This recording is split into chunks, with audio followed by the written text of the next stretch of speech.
My earliest recollections are as a toddler when we lived in Maywood, Illinois, which was a middle-class suburb west of Chicago, mostly working-class people, but there was a middle class who owned the stores. Amongst them was the Jewish community.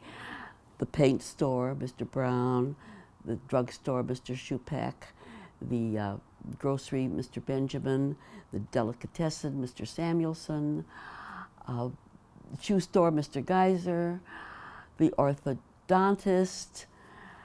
They were all among the Jewish community. But my grandmother's home, which was home to many of her daughters, it was our turn at that time, was a very comfortable place on the corner of Washington Boulevard. The backyard had a cherry tree, an apple tree, a grape arbor from which my bubby made wine. Every Passover, you could smell the fermenting vat under the bed on the porch where it was being prepared for the months before Passover.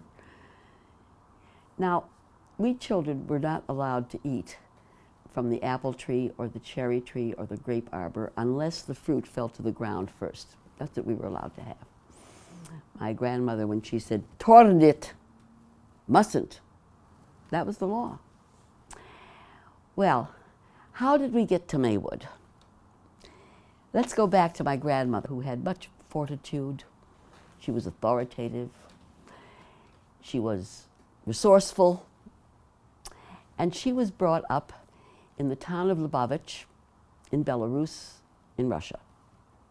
Her father was a Rav, not a Rebbe who was an educated man, but an ordained rabbi, a Rav. When my grandmother was 13, and she being the oldest child and the only daughter, her mother died.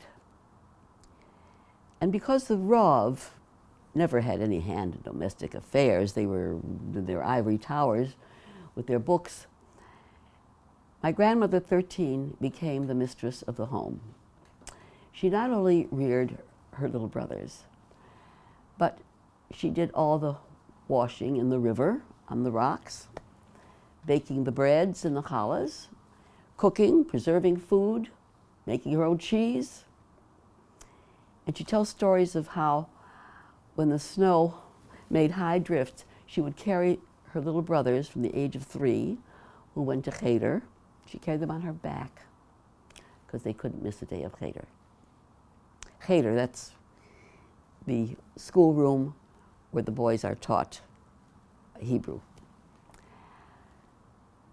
I wonder now if perhaps that molded her personality, why she was imperious, why she was bossy.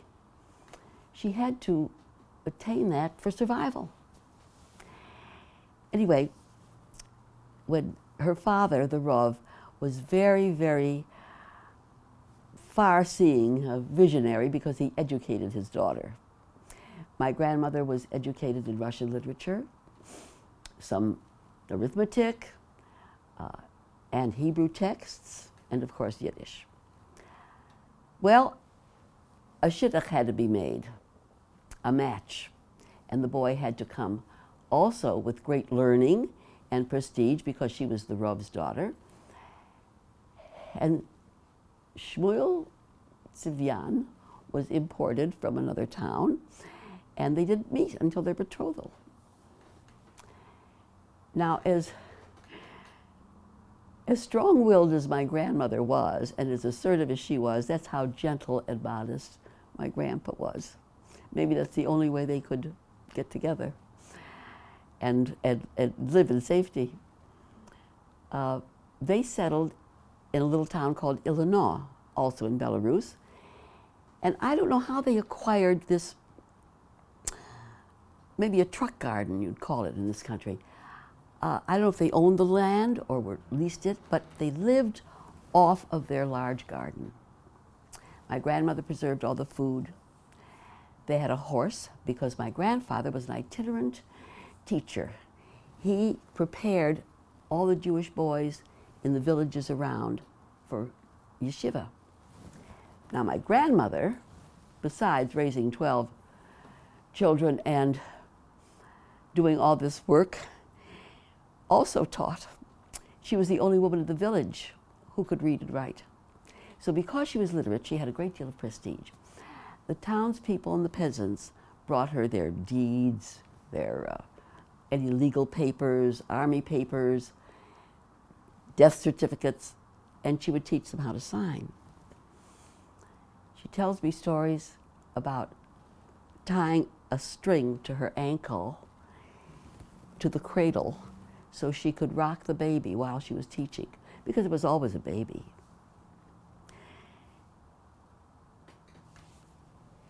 My grandmother milked the cow, and every autumn, the newborn calf was slaughtered, and this is how the family ate through the winter and up until the next spring.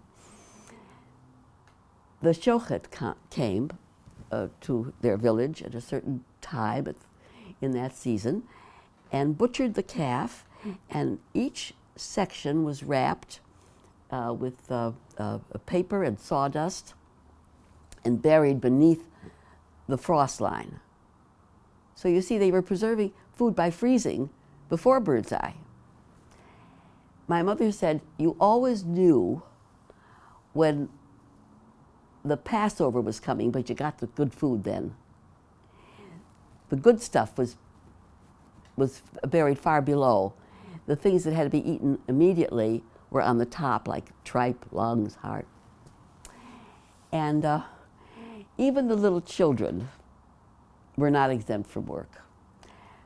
My mother told me how they would gather at the winter evenings around the table by candlelight, and the little girls would flick feathers to stuff pillows and the feather beds that were used instead of mattresses. The little kids slept above the hearth.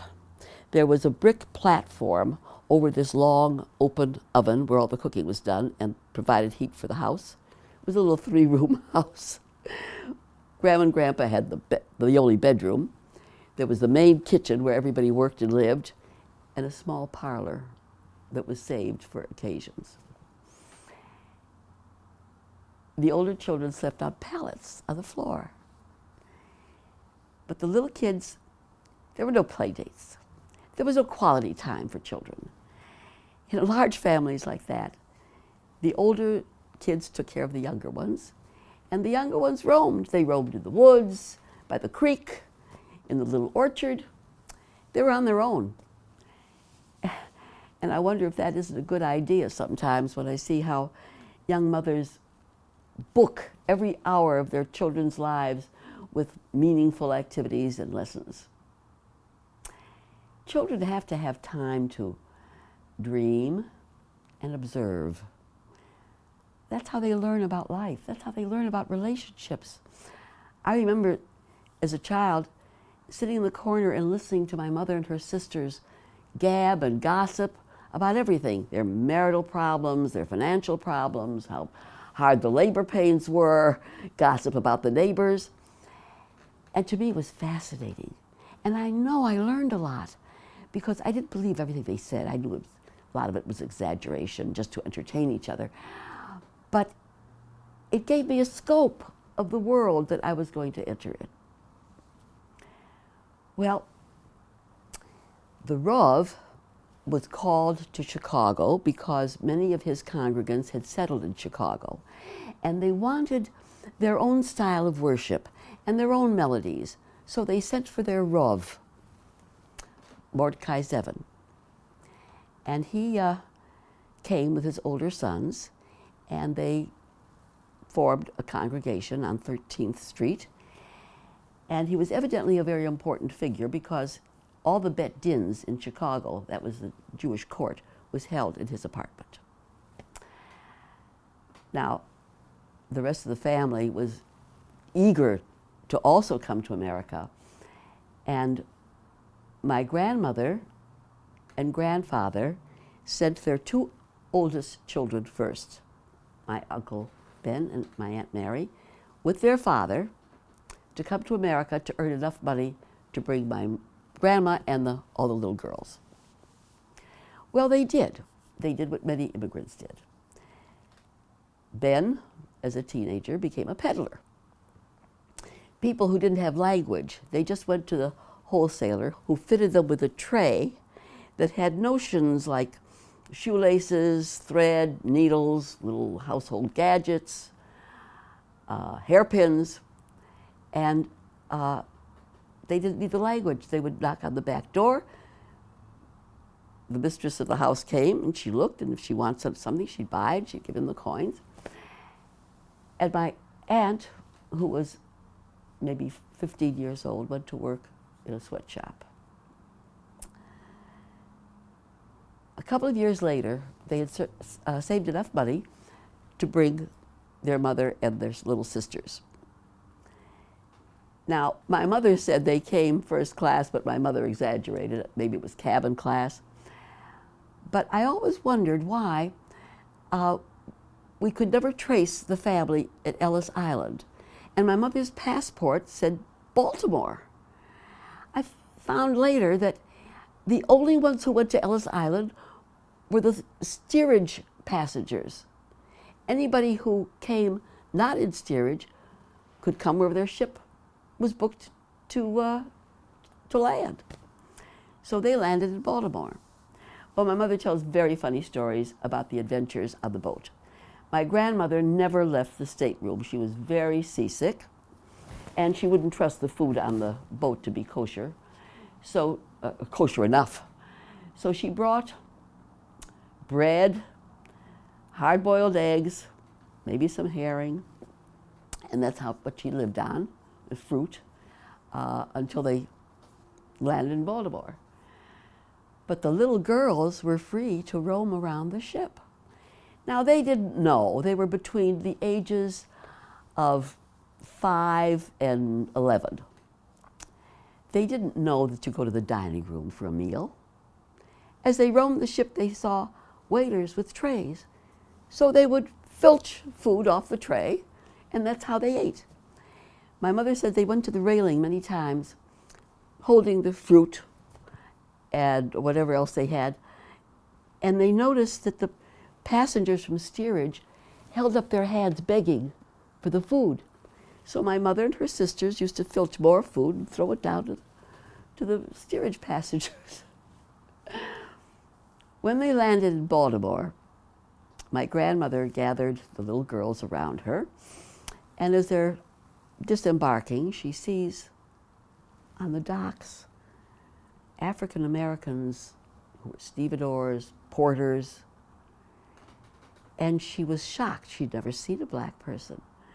She gathered her children around her and she said, "Wir gehen heim! Wir schwarz in America!" We're going home. You turned black in America.